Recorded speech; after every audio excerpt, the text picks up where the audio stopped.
Good morning friends, welcome to Astro sports prediction channel. So நம்ம இன்னைக்கு வந்து SRH versus RCB மேட்சை பார்க்க போகிறோம்.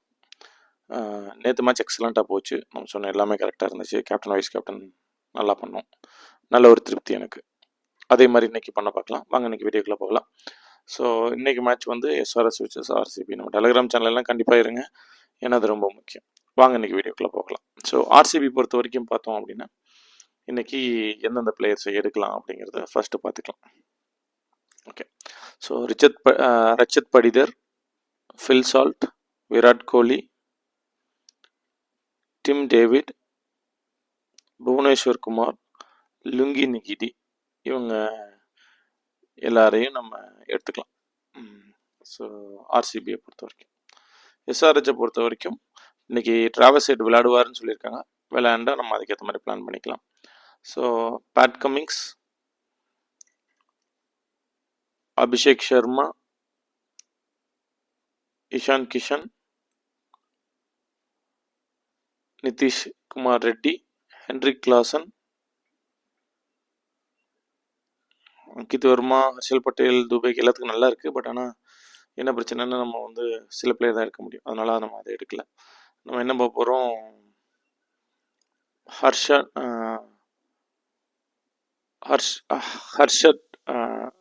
துபே. ஸோ இந்த 6 பேரை நம்ம எடுத்துக்கலாம். ஓகே, ஸோ இதுதான் டீம். ஸோ இன்னைக்கு பொறுத்த வரைக்கும் இதுதான் டீம், சரிங்களா?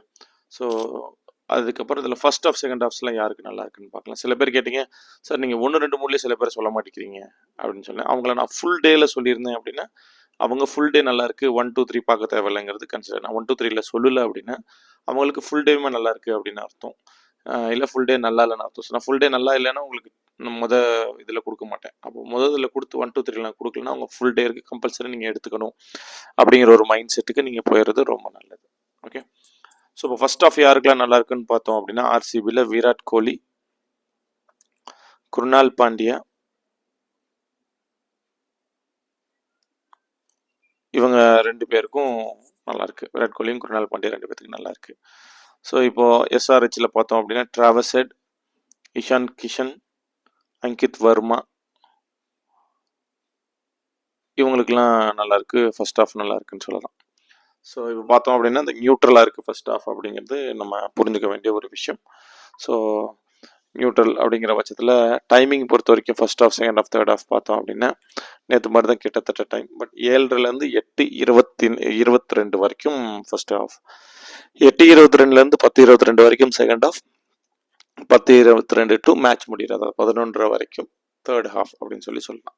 ஸோ இப்போ இந்த செகண்ட் ஆஃப் யாருக்கு நல்லா இருக்குன்னு பார்த்தோம் அப்படின்னா பேட் கமிங்ஸ், இஷான் கிஷன், அங்கித் வர்மா. எஸ்ஆர்ஹெச்ல இந்த பிளேயர்ஸ்க்குலாம் நல்லா இருக்கு செகண்ட் ஆஃப். நான் முன்னாடி மாதிரி இல்லாமல் இன்னும் ஃபில்டர் பண்ணி சொல்லிட்டு இருக்கேன். சில நாய்ஸஸ்லாம் எடுத்து விட்டு கொஞ்சம் ஷார்ட் லிஸ்ட் பண்ணி சொல்கிறேன். ஸோ தட் உங்களுக்கு இன்னும் கிளியராக இருக்கும் பண்ணுறதுக்கு அப்படிங்கிறதுக்கு. ரச்சித் படிதர், டிம் டேவிட், இவங்களுக்கெல்லாம் செகண்ட் ஆஃப் நல்லா இருக்கு அப்படின்னு சொல்லலாம். So Rajat Patidar, Tim David. So நான் மெயினாக நீங்கள் செகண்ட் ஆஃப் சொல்கிற பிளேயரை மிஸ் பண்ணிட வேண்டாம். ஏன்னா அவங்க தான் மேக்ஸிமம் அமௌண்ட் ஆஃப் டைம் விளையாட போகிறாங்க மேட்ச்சில். அப்படிங்கும்போது எப்போயுமே 1, 2, 3ல நீங்கள் செகண்ட் ஆஃப்க்கு அதிக ப்ரிஃபரன்ஸ் கொடுங்க. ட்ரீம் 11 டீம்லாம் போகிறீங்க அப்படின்னா அப்போ தான் உங்களுக்கு வந்து அதிகபட்ச பாயிண்ட்ஸ் வரதுக்கான வாய்ப்புகள் ரொம்ப அதிகமாக இருக்கும். ஸோ அதனால் நீங்கள் அதிகபட்ச பாயிண்ட்ஸ் செகண்ட் ஆஃபில் இருக்கவங்களுக்கு கொடுங்க. ஓகே, அடுத்தது ஸோ தேர்ட் ஹாஃப் யாருக்கு நல்லா இருக்குது அப்படின்னு எஸ்ஆர்ஹெச்சில் பார்த்தோம் அப்படின்னா நிதிஷ்குமார் ரெட்டி, ஹர்ஷல் பட்டேல், ஹர்ஷ் துபே, இவங்களுக்கெல்லாம் நல்லா இருக்கு. இதில் வந்து ஜெயதேவ் உட்நாத்கருக்கும் ஓரளவுக்கு சுமாராக இருக்குது. ஜீசன் அன்சாரி எனக்கு சரியாக சார்ட் வர மாட்டேங்குது. ஆனால் உங்களுக்கு ஆப்ஷன்ஸில் தேவைன்னா நீங்கள் ஜீசன் அன்சாரி கூட ட்ரை பண்ணலாம். ஸோ அவருக்கு பாயிண்ட்ஸ் வருது. பட் நான் இது வரைக்கும் சொல்லி எதுவுமே சக்ஸஸ் ஆனதில்லை. அதனால் அவர் இன்னும் கொஞ்சம் செக் பண்ணி பார்த்துட்ருக்கேன். சரியாக செட் ஆகலை. ஆனால் ஜீசன் அன்சாரிக்கு பாயிண்ட்ஸ் வருது. நீங்கள் ட்ரை பண்ணி பார்க்கலாம். பட் தேர்ட் ஹாஃபை பொறுத்த வரைக்கும் நிதிஷ் ரெட்டி, ஹர்ஷல் பட்டேல், ஹர்ஷ் துபே எஸ்ஆர்ஹெச்சில். அப்படின்னு என்ன அர்த்தம், மேட்ச் ஃப்ளோவில் தேர்ட் ஹாஃப் விளையாட போகிற இடத்துல ஹர்ஷல் பட்டேல், ஹர்ஷ் துபேக்கும் 10:30 மேலே ஓவர் 3 ஓவர்லாம் இருக்குது அப்படின்னா அவங்க அந்த மேட்சை கண்ட்ரோலுக்கு எடுத்துகிட்டு வர வாய்ப்பு இருக்குது. ஜெயிக்கிறாங்க கண்ட்ரோலுக்கு அவங்க அந்த மேட்ச் எடுத்துகிட்டு வரதுக்கு வாய்ப்புகள் கொஞ்சம் அதிகமாக இருக்குது. அப்படிங்கிறத நீங்கள் கொஞ்சம் புரிஞ்சுக்கணும். ஆர்சிபியில் பார்த்தோம் அப்படின்னா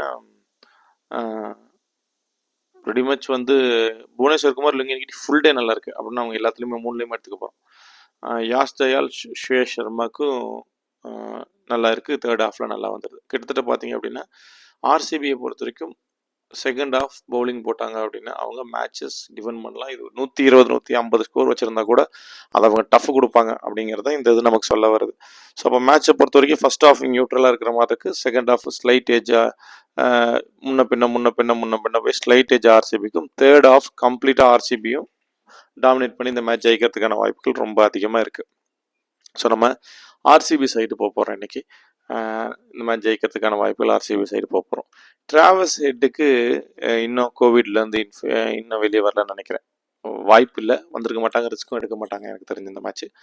அப்படி இல்லைன்னா தைடியாவன்னு ஒருத்தர் இருக்காரு, அவர் நான் டெலிகிராமில் போடுறேன், உங்களுக்கு ட்ரை பண்ணி பார்க்குறேன் டெலிகிராமில். ஸோ நேற்று ஒரு டாஸ் ட்ரை பண்ணியிருந்தோம், ஓரளவுக்கு நல்லா வந்துச்சு. நான் டாஸ் ஃபேன் கிடையாது, பட் எல்லோரும் புஷ் பண்ணி கேட்கறதுனால நான் உங்களுக்கு டாஸ் கொடுத்துட்டு வரேன். கடைசி ஒரு 15-20 நிமிஷத்துக்கு முன்னாடி நான் டாஸ் கொடுக்க பார்க்குறேன். ஸோ அதனால் டாஸ் வேணுனாலும் நீங்கள் டெலிகிராம் சேனலில் ஜாயின் பண்ணிக்கலாம். ஸோ முடிஞ்ச அளவுக்கு கடைசி 15 நிமிஷத்தில் நான் உங்களுக்கு ஒரு டாஸ் கொடுக்க பார்க்குறேன். அது ரொம்ப கம்மியாக பண்ணுங்கள். ஸோ டாஸை நான் நம்புறால் கிடையாது, பட் இருந்தாலும் உங்களோட விருப்பத்துக்காக அதை ஏதாவது நான் ட்ரை பண்ணி போடுறேன்.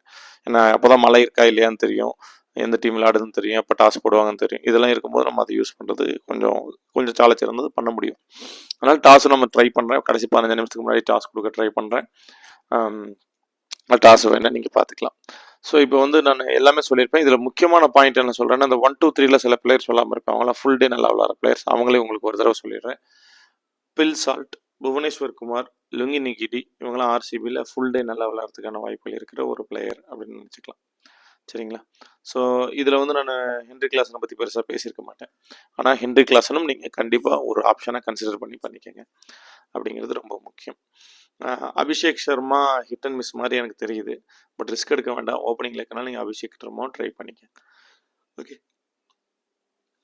ஸோ நான் கிட்டத்தட்ட எல்லாமே உங்களுக்கு வரல சொல்லிட்டேன். கேப்டன் வைஸ் கேப்டன் ஆப்ஷன்ஸ் யாரை போகலாம் அப்படின்னு பார்த்தோம் அப்படின்னா, நான் ஃபில் சால்ட் ஆர்சிபி சைடில் போகிறேன். புவனேஸ்வர் குமார் கேப்டனாக போகிறேன். இது 2 தான். Lungi Ngidi or Bhuvneshwar Kumar நீங்கள் போகலாம். ஸோ நான் புவனேஸ்வர் குமார் போகிறேன். அதனால் நான் பில் சால்ட், புவனேஸ்வர் குமார் தான் என்னோட கேப்டன்ஸ். ஆர்சிபி சைடில் பெருசாக பார்த்தோம் அப்படின்னா எனக்கு வரல. ஸோ நான் ஆர்சிபி சைடு தான் போகிறேன் captain. 2 captain RCB side. RCB ஜெயிக்க வாய்ப்பு இருக்குது அப்படிங்கிறத என்னோட கன்சிடர். நான் அப்படி தான் கேப்டன்ஷிப் போகிறேன். இதில் யாரையும் எடுக்கல. ஸோ அதுக்கேற்ற மாதிரி நீங்கள் பிளான் பண்ணி உங்களுக்கு ஐடியா பண்ணி நீங்கள் பண்ணிக்கோங்க. ஓகே, ஸோ திருப்பி சொல்கிறேன். நம்ம ஃபஸ்ட்டு ஒரு லிஸ்ட் ஆஃப் பிளேயர் சொல்லுவோம், அடுத்து 1 2 3ன்னு சொல்லுவோம். 1 2 3ல பிளேயர் இல்லைன்னா அவர் நல்லா விளையாட மாட்டாங்கன்னு அர்த்தம் இல்லை. அவங்க ஃபஸ்ட்டு சொல்லியிருக்கிற லிஸ்ட்டில் பிளேயர்ஸ் இருந்தாங்க அப்படின்னா அவங்கள நீங்கள் கண்டிப்பாக எடுத்துக்கணும். 1 2 3ல வராட்டி கூட நீங்கள் அவங்கள எடுத்துக்கோங்க. ஸோ இல்லைன்னா என்ன செய்கிறேன், திருப்பி ஃபுல் டே நல்லா இருக்கிற லக்னம் இல்லாமல் ஃபுல் டே நல்லா இருக்கிற பிளேயர்ஸ் தனியாக மென்ஷன் பண்ணுவோம். அதையும் நான் மென்ஷன் பண்ணுறேன். பட் இப்போதைக்கு நீங்கள் அப்படி புரிஞ்சுக்கிட்டா போதும். ஓகே, ஸோ அதனால் ஹோப் இந்த வீடியோ பொறுத்த வரைக்கும் எல்லாமே சொல்லியாச்சு. கேப்டன் வைஸ் கேப்டன் சொல்லியாச்சு. மேட்ச் ஃப்ளோ உங்களுக்கு சொல்லியிருக்கேன். இன்னொரு தடவை மேட்ச் ஃப்ளோ சொல்கிறேன். செகண்ட் ஹாஃப் பவுலிங் ஆர்சிபி பண்ணாங்கன்னா, ஃபஸ்ட் பேட்டிங் பிடிச்சி ஆர்சிபி பண்ணாங்கன்னா ஒன் சைடாக மேட்ச் போகிறதுக்கு வாய்ப்பு இருக்குது. ஆர்சிபி ஒன் சைடாக ஜெயிக்க வாய்ப்பு இருக்குது. ஒன் சைடாக நான் சொல்கிறேன் அப்படின்னா டக்குன்னு போகாது. எல்லா மேட்சும் ஸ்ட்ராங் டீம்ஸ் 10 பைசா போயிட்டு 50 பைசா வந்துட்டு போகிறதுக்கு வாய்ப்புகள் இருக்குது. பட் எப்படி இருந்தாலும் செகண்ட் ஹாஃபில் பவுலர்ஸ் எல்லாத்துக்கும் ரொம்ப ஸ்ட்ராங்காக இருக்கிறதுனால பவுலிங் செகண்ட் பண்ணாங்க, ஃபஸ்ட் பேட்டிங் பண்ணாங்க அப்படின்னா அவங்க 150 ரன் அடித்தா கூட அதை டிஃபெண்ட் பண்ணுறதுக்கான வாய்ப்புகள் ரொம்ப அதிகமாக இருக்கும் அப்படிங்கிறத முக்கியம். அதனால் அவங்க நல்லா பண்ண வாய்ப்பு இருக்குது ஆர்சிபி ஃபஸ்ட் பேட்டிங் பண்ணால். இதே ஆர்சிபி எஸ்ஆர்ஹெச் ஃபஸ்ட் பேட்டிங் பண்ணாங்க அப்படின்னா மேட்ச் ஒரு மாதிரி போய் போத் சைடு எஸ்ஆர்ஹெச் ஆமாம் ஃபஸ்ட் பேட்டிங் ஆர்சிபி பண்ணால் தான் செகண்ட் பவுலிங் போடுவாங்க. அப்போது ஃபஸ்ட் பேட்டிங் எஸ்ஆர்ஹெச் பேட்டிங் பண்ணாங்க அப்படின்னா மேட்ச் ஓரளவுக்கு ட்ரேட் ஆக வாய்ப்பு இருக்குது. ஸோ ஆர்சிபி பண்ணால் மேட்ச் ஆர்சிபி ஜெயிக்கிறதுக்கும், ஃபர்ஸ்ட் பேட்டிங் எஸ்ஆர்ஹெச் பண்ணால் ட்ரேட் ஆகி ஆர்சிபி கஷ்டப்பட்டு ஜெயிக்கிறதுக்கும் வாய்ப்புகள் இருக்குது அப்படிங்கிறதா இது. ஆனால் ஆர்சிபி இதுன்னு பார்க்கும்போது பாயிண்ட்ஸ் விஜயேஷனில் ரொம்ப க்ளோஸாக தான் வருது. அதனால் நம்ம அதை கொஞ்சம் டிஃபரன்ஷியேட் பண்ணி அடுத்து பார்க்கணும். நம்ம அதை ஐடியா பண்ணிக்கலாம். பட் இப்போதைக்கு இதுதான் அப்படிங்கிறத நீங்கள் புரிஞ்சுக்கோங்க. Okay guys, and thank you so much. Love you all. Will see in another video. So hope எல்லாமே நல்லா இருக்குன்னு நினைக்கிறேன். எனக்கு நிறைய மேட்சஸ் இருக்குது. நான் முடிஞ்ச அளவுக்கு ஏதாவது பார்த்தேன் அப்படின்னா உங்களுக்கு டெலிகிராமில் 5 மேட்சிட்ட இருக்குன்னு நினைக்கிறேன். என்னோட ரிசல்ட்ஸ் கொடுக்க முடிஞ்சால் கொடுக்குறேன். ஃபோர்ஸ் பண்ண வேண்டாம். நான் முடிஞ்ச அளவுக்கு அனலைஸ் பண்ணி கொடுக்க முடிஞ்சால் உங்களுக்கு நான் டெலிகிராமில் கொடுக்குறேன். அயர்லாந்து வெஸ்ட் இண்டீஸ் மேட்சாக இருக்கட்டும், நைட் எனக்கு அப்புறம் மேட்ச் இருக்கட்டும், நான் முடிஞ்ச அளவுக்கு உங்களுக்கு ட்ரை பண்ணி கொடுக்க பார்க்குறேன். சரிங்களா? ஸோ எக்ஸ்பெக்ட் அதிகம் வைக்க வேண்டாம். பட் முடிஞ்ச அளவுக்கு டாஸை நான் சொன்ன மாதிரி 15 நிமிஷத்துக்கு முன்னாடி டாஸ் கொடுக்கறதுக்கு நான் ட்ரை பண்ணுறேன். ரொம்ப கம்மியாக ட்ரை பண்ணுங்கள். நம்ம ஒரு 50 டாஸ் போனதுக்கப்புறம் பெருசாக ட்ரை பண்ணிக்கலாம். சரியா? ஸோ நான் கண்டினியூஸாக கொடுக்குறேன். உங்கள் விருப்பத்துக்காக கொடுக்குறேன். நம்ம அதுக்கேற்ற மாதிரி ஐடியா பண்ணிக்கலாம். Okay, thank you so much guys, love you all, we will see in another video and thank you so much. நேற்றே வந்து டாஸ் வின் பண்ணோடனே ஒருத்தர் போட்டு கங்க்ராச்சுலேட் பண்ணியிருக்காரு. ஸோ இதெல்லாம் பார்க்கும்போது எனக்கு நல்லா மோட்டிவேட் ஆகுது, என்ன நல்லா பண்ணணும் அப்படிங்கிறது. இந்த மாதிரி நிறைய கமெண்ட்ஸ் கொஞ்சம் நல்லபடியாக போடுங்க, லைக் நிறையா கொடுங்க. ஸோ கொடுத்தீங்க அப்படின்னா நம்ம வந்து அடுத்தடுத்து நம்ம ப்ராக்ரஸ் பண்ணுறதுக்கும், வீடியோ இன்னும் கிளாரிட்டி கொடுக்கறதுக்கும், இன்னும் எடிட் பண்ணுறதுக்கும் ஒரு மாதிரி இன்ட்ரெஸ்ட் எடுத்து பண்ணலாம். உங்களுக்கு தெரியும் நம்ம வந்து முன்னாடிலாம் ரொம்ப பெய்டாக கொடுத்துட்ருந்தோம். பட் இந்த ஐபிஎல் சுத்தமாக பெய்டு வேண்டாம் அப்படிங்கிற ஒரு கண்டிஷன்ஸ்குள்ளே வந்தோம். காரணம் என்னென்னா, நீங்கள் நிறையா பண்ணியிருக்கீங்க எனக்கு காலேஜில் லாஸ்ட் 2 இயர்ஸ். அப்போ ஐபிஎல் ஃபுல்லாக கொடுக்கணும் அப்படிங்கிறத என்னோட கருத்தை தான் பண்ணிகிட்ருக்கேன். பட் எனக்கு ஃபர்தராகவும் பெருசாலாம் போயிட்டு போகிற வாய்ப்புகள் இல்லை. ஸோ நல்லா நிறையா நீங்கள் எனக்கு பண்ணியிருக்கீங்க. என்னால் முடிஞ்ச அளவுக்கு 90% மேலே நான் வந்து இதை தான் கொடுக்கணும்னு ஆசைப்பட்றேன். ஃப்ரீயாக தான் போகணும்னு ஆசைப்பட்றேன்.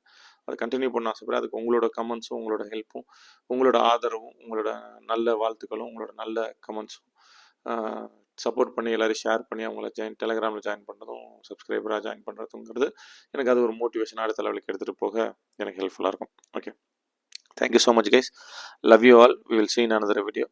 So hope you all are doing good. Thank you so much, we'll see in another video.